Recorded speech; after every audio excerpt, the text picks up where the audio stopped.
Imagine nothing. No sky, no land, no stars, just silence and darkness stretching forever.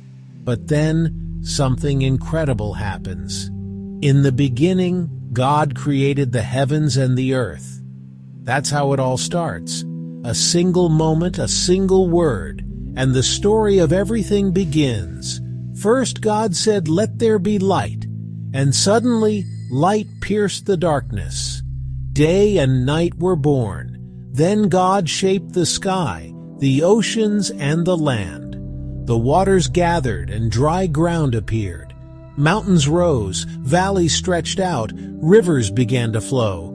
The world started to take shape, each piece falling into place.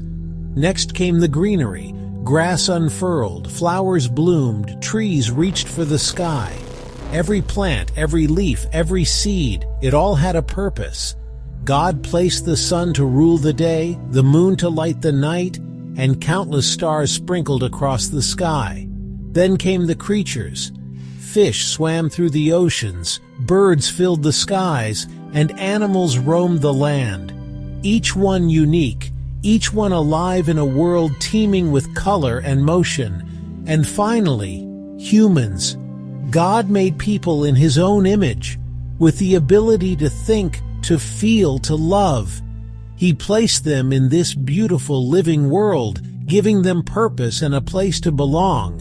By the seventh day, God rested, not because He was tired, but as a quiet reminder for us to pause, reflect, and appreciate the beauty around us.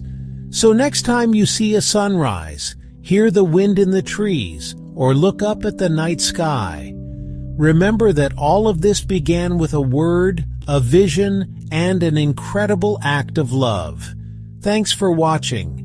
If you enjoyed this story, subscribe for more Bible stories told with heart and clarity.